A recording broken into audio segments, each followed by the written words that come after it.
Hello hello hello दोस्तों, तो कैसे हो आप। तो आज हम शुरू करने जा रहे हैं हमारे टॉप 5 क्वेश्चन आंसर सीरीज का अगला चैप्टर, नेशनलिज्म इन यूरोप। आपको तो पता है ये हिस्ट्री का बहुत इंपॉर्टेंट चैप्टर है और बहुत बड़ा भी है, पर हम इसके 90% इम्पोर्टेंट टॉपिक 5 क्वेश्चंस से 15 मिनट में खत्म कर लेंगे। चैप्टर शुरू करने से पहले कुछ चीजें आपको बता देता हूँ। ये क्वेश्चन आंसर हमने स्टोरी टेलिंग के हिसाब से और बहुत सिंपल लैंग्वेज में समझाए हैं और इसकी नोट्स भी बहुत सिंपल लैंग्वेज में है। शायद वो आपको थोड़ी बड़ी लग सकती है, पर जैसे मैंने पहले बताया कि ये थोड़ी एक्स्ट्रा नोट्स है। अगर आप इसके 60% नोट्स भी याद कर लो तो भी आपका एक परफेक्ट आंसर बन सकता है, जैसे टॉपर्स का होता है। तो चलिए पहले क्वेश्चन से शुरुआत करते हैं। First question, write a note on Greek war of independence. Introduction. Greek revolution Ottoman empire versus Greek की आम जनता इनमें था, जो 1821 में शुरू हुआ और 1832 तक चला और आखिर में ग्रीक जनता इंडिपेंडेंट हुई। इस रिवॉल्यूशन को रशिया, यूके, फ्रांस इन जैसी कंट्रियों ने सपोर्ट किया था।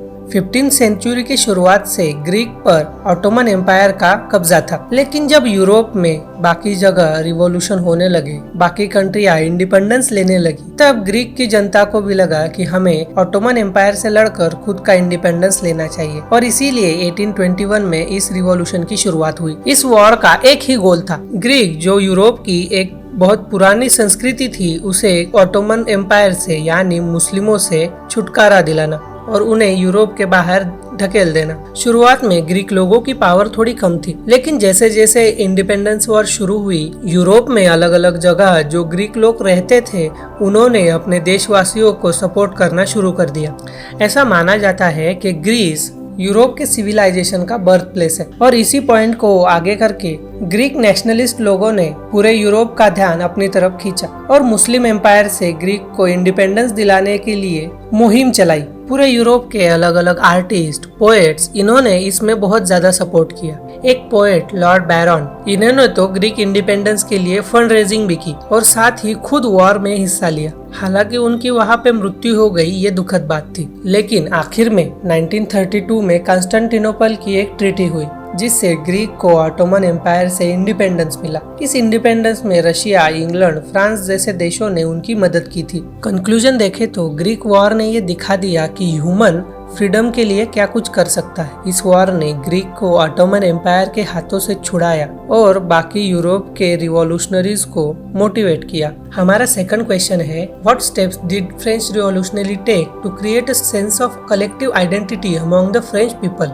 इंट्रोडक्शन। फ्रेंच रिवॉल्यूशन 1789 से 1799 तक हुआ। इस रिवॉल्यूशन का जो पीरियड था वो फ्रेंच हिस्ट्री के लिए और यूरोपियन हिस्ट्री के लिए भी बहुत इंपॉर्टेंट है। इस वक्त के दौरान वहाँ पर पॉलिटिकल, सोशल, कल्चरल रिवॉल्यूशंस हुए और इस वजह से वहाँ के लोगों में हम सब एक है ये आइडेंटिटी बनाना बहुत इंपॉर्टेंट था। ये काम फ्रेंच रिवॉल्यूशनरीज ने बखूबी किया। उन्होंने फ्रेंच लोगों के दिमाग में ये आइडिया डाला कि हमारा देश ला पेट्रिया मतलब फादरलैंड है। जैसे हम अपने इंडिया को भारत माता कहते हैं या मदर इंडिया कहते हैं वैसे। और दूसरा कंसेप्ट था ले सिटिजन, मतलब उन्होंने कहा कि हम इस देश के सिटीजन हैं। जैसे इंडिया में भारत माँ के बच्चे, भारत माँ के सपूत ऐसा कहा जाता है, बिल्कुल वैसे ही। इससे क्या हुआ तो फ्रेंच लोगों में यूनिटी बढ़ने लगी। साथ ही उन्होंने कंट्री का एक नया फ्लैग तैयार किया और उसे राजा के फ्लैग से रिप्लेस कर दिया। जैसे इंडिया में इंडिपेंडेंस के समय संसद तैयार की गई थी, वैसे ही वहाँ पर भी स्टेट जनरल बनाई गई और उसे नेशनल असेंबली कहा। उसी के साथ साथ फ्रेंच को एक कंट्री मानकर नए हाइम्स मतलब गाने बनाए गए, ओथ्स ली गई और जो इस रिवॉल्यूशन में शहीद हुए थे उनके लिए श्रद्धांजलि भी देश के नाम दी गई। एक और काम किया गया, एक सेंट्रलाइज सिस्टम बनाई गई और वही सिस्टम पूरे देश के लिए कानून बनाती थी जो सभी देशवासियों के लिए समान हो। जैसे इंडिया में इंडिपेंडेंस के वक्त कॉन्स्टिट्यूशनल असेंबली यानी संविधान सभा थी। साथ ही इंटरनल कस्टम ड्यूटीज की सारी सिस्टम एबॉलिश की गई और एक नई सिंपल वेट्स और मेजर्स की सिस्टम अडॉप्ट की गई और साथ ही पूरे फ्रांस के लिए फ्रेंच ये एक ही नेशनल लैंग्वेज बनाई गई जो कि पहले बस अमीरों की भाषा थी। कंक्लूजन देखे तो इस फ्रेंच रिवॉल्यूशन में पॉलिटिकल और सोशल रिफॉर्म्स हुए, नेशनल सिंबल्स अडॉप्ट किए गए, जो पुरानी रिचुअल्स थी उसे खत्म कर दिया गया और कुछ नई ऐसी रिचुअल्स लाई गई जो पूरे फ्रांस को यूनिक आइडेंटिटी दे और यूनिटी भी दे। हमारा थर्ड क्वेश्चन है, who were Mariana and Germania? What was the importance of the way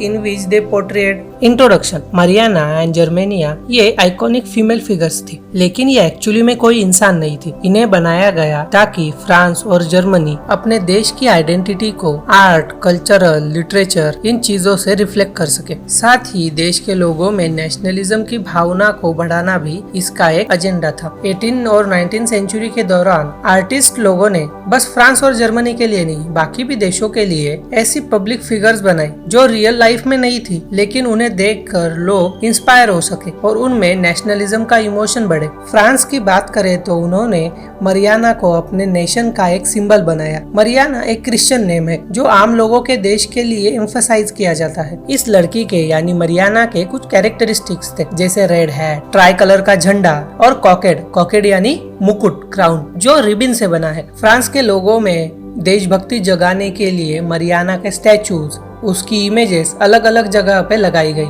जैसे कोई चौराया या फिर कॉइन्स, स्टैम्प्स जिसे रोज लोग यूज करते हैं। एक तरह से आम लोगों में मरियाना का प्रमोशन किया गया कि वो एक कंट्री है और हमें उसे बचाना चाहिए। ऐसा ही सेम जर्मेनिया के लिए भी हुआ, जो जर्मनी का सिंबल बनी थी। जर्मनिया के सिर पर एक क्राउन था जो ओक ट्री के लीफ से बना हुआ था। ये सिंबलाइज करता था जर्मनी के वैल्यूज और ब्रेवरी को। ये इसलिए किया जाता था कि आम लोगों को हमेशा ये एनकरेज करता रहे और जर्मनी के लोगों को एक साथ जोड़े रखे। कंक्लूजन की बात करें तो मरियाना और जर्मेनिया बस एक सिंबल थे फ्रांस और जर्मनी इन देशों के, लेकिन उन्होंने नेशनल आइडेंटिटी को शेप देने में बहुत बड़ा काम किया। साथ ही उन्होंने देश की यूनिटी को भी प्रमोट किया। हमारा फोर्थ क्वेश्चन है, how was the history of nationalism in Britain different from the rest of Europe? Introduction. तो हमें ये तो पता है कि इंग्लैंड ने वेल्स, स्कॉटलैंड, आयरलैंड को अपने कब्जे में लेके ग्रेट ब्रिटेन बनाया था, लेकिन ये प्रोसेस कोई लड़ाई, मिलिट्री वॉर ऐसे नहीं हुई थी।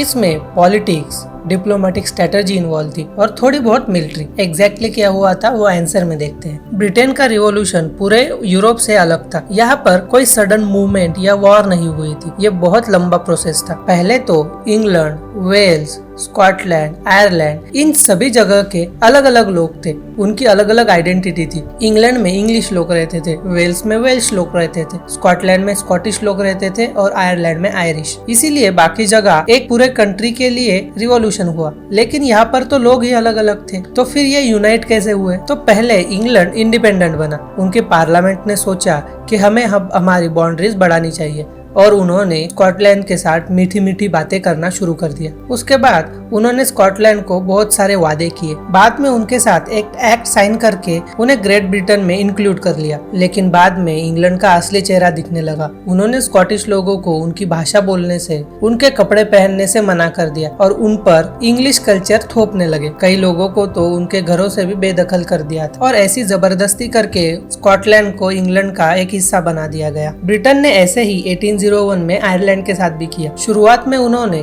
आयरलैंड के प्रोटेस्टेंट और कैथलिक्स लोगों में झगड़े लगा दिए और बाद में उन्होंने प्रोटेस्टेंट की साइड ले ली और पूरे कैथलिक्स ग्रुप को डोमिनेंस में रखा। बाद में धीरे धीरे आयरलैंड को भी ग्रेट ब्रिटेन का हिस्सा बना लिया। ऐसे ही इन तीन पार्ट्स को इकट्ठा करके ग्रेट ब्रिटेन बन गया। फिर उन्होंने ब्रिटेन का अलग फ्लैग, नेशनल एंथम और इंग्लिश लैंग्वेज प्रमोट करना शुरू कर दिया, जिससे कि पूरा ब्रिटेन एक ही कंट्री लगे। और इस चालाकी से ग्रेट ब्रिटेन ने स्कॉटलैंड, वेल्स और आयरलैंड की आइडेंटिटी वर्ल्ड मैप से हटा दी। कंक्लूजन देखे तो ब्रिटिश रूल के अंडर अलग अलग तरीके से, चाहे वो रेजिस्टेंस हो, कॉम्प्रोमाइज करना हो, पॉलिटिक्स हो, हर तरीके से इन छोटे छोटे आइलैंड्स को एक साथ लाया गया और बन गया ग्रेट ब्रिटेन। और इसीलिए ब्रिटेन की केस पूरे यूरोप से अलग है। अब हमारा फिफ्थ क्वेश्चन क्या है वो देखते हैं।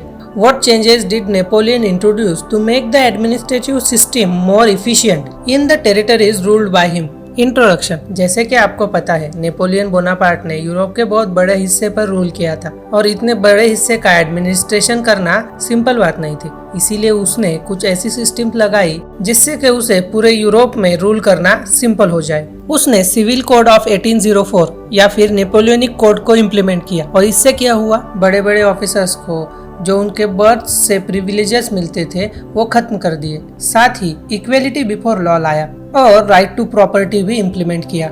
नेपोलियन ने Dutch Republic, Switzerland, Italy, Germany in जगहों पर एडमिनिस्ट्रेशन डिवीजन किया, जिससे कि वहाँ के लोगों पर रूल करना इजी हो जाए। बाद में उसने फ्यूडल सिस्टम मतलब सामंती की व्यवस्था जो थी, मतलब जो गांव के लाला जिनसे गरीब लोग लोन्स लेते हैं और बाद में उनका शोषण होता है, उस सिस्टम को पूरी तरह से खत्म कर दिया। साथ ही टाउन्स में जो गिल्ड रिस्ट्रिक्शंस थे वो भी निकाल लिए गए। साथ ही उसने ट्रांसपोर्टेशन, कम्युनिकेशन की सिस्टम को भी बहुत ज्यादा इम्प्रूव किया। जहाँ जहाँ पर नेपोलियन का रूल था वहाँ पर उसने ट्रेड को बढ़ावा दिया। उसने यूनिफॉर्म लॉज इम्प्लीमेंट किए, नए स्टैंडर्डाइज वेट्स और मेजर्स लाए, पूरे देश के लिए एक कॉमन करेंसी इंट्रोड्यूस की और उसके बाद देश में बहुत ज्यादा एक्सचेंज होने लगा और ट्रेड बढ़ने लगा। कंक्लूजन देखे तो नेपोलियन ने हालांकि मोनार्की मतलब राजेशाही वापस लाई और खुद किंग बन गया, लेकिन उसके साथ ही उसने कुछ रिवॉल्यूशनरी कंसेप्ट भी लाए थे, जिससे पूरे एडमिनिस्ट्रेशन की इफिशियंसी बढ़ गई। और इसी के साथ हमारे नेशनलिज्म इन यूरोप के 5 क्वेश्चन खत्म होते हैं। अगर आपको इस पे और ज्यादा क्वेश्चन चाहिए होंगे तो आप कमेंट में बता सकते हैं। Thank you.